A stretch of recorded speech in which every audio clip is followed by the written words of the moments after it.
Prescribe means the prescribed by rules. CPC کے rules کو prescribe کہا جائے گا. Number 17. Public officer means a person falling under any of the following description, namely. یہ تھوڑا سا ایک طویل ہے جسے ہم مختصر کر دیں گے.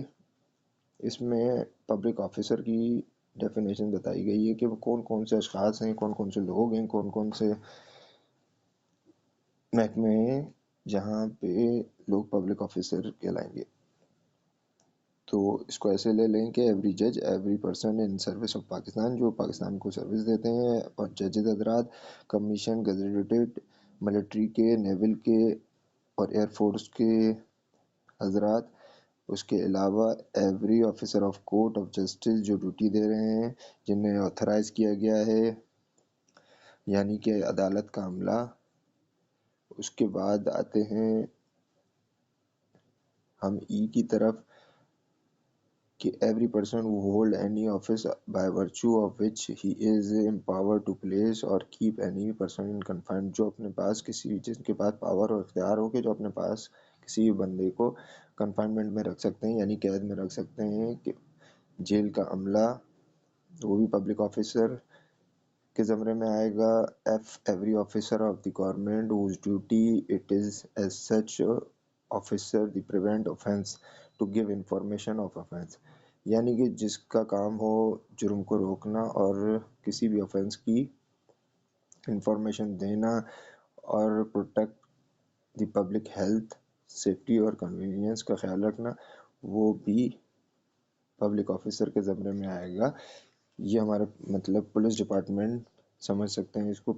پولیس کے جتنا بھی جو بھی اسٹاف ہے وہ بھی پولیس کا، وہ بھی پبلک آفیسر کے زمرے میں آئے گا، یعنی کہ جو کہ اس قسم کی ڈیوٹیز کر رہے ہوں. اس کے علاوہ every officer in service to pay the government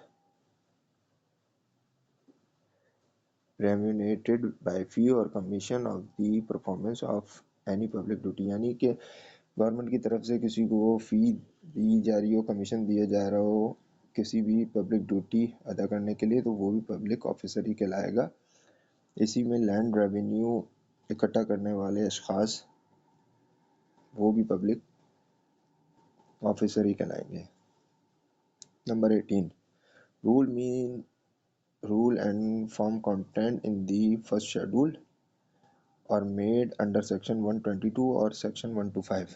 rules کا مطلب سی پی سی کے فرسٹ شیڈول اور سیکشن 122 اور 125، اس میں جو بھی رول بنائے گئے ہیں ان کو رول کہا جائے گا. اب آ جاتے ہیں 19. Share in corporation shall be deem to include stock debenture or bond and.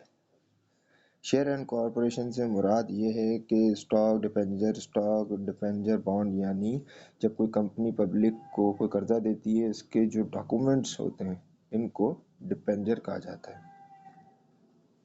اس کے بعد آ جاتے ہیں number 20. Sign save in the case of a judgment اور ڈگری انکلوڈ اسٹمپ، یعنی سائن وہ کہلائے گا کہ عدالت کی جو ڈگری ہے، ججمنٹ ہوگی، اس پہ جج صاحب کے سائن یا اسٹمپ سائن کہلائے گا. Section 3.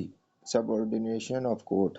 For the purpose of this code the district court is subordinate to high court and every civil court of a grade inferior to that district court and every court of a small claim and minor offense is subordinate to high court and district court. Section 3 subordinate court ہمیں یہ بتاتا ہے کہ district court جو ہے وہ سب ordinate court ہوگی high court کی، اور ایوری سول کورٹ اور court of small claim and minor offence جو ہے وہ بھی سب آرڈینیٹ ہوگی ہائی کورٹ کے اور ڈسٹرکٹ کورٹ کے. Number 4. Section number 4. Saving.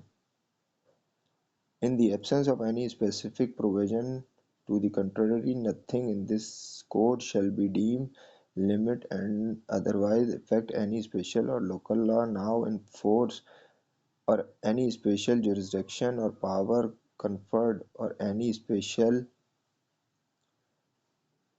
form of procedure prescribed by or under any of other law for the time being in force.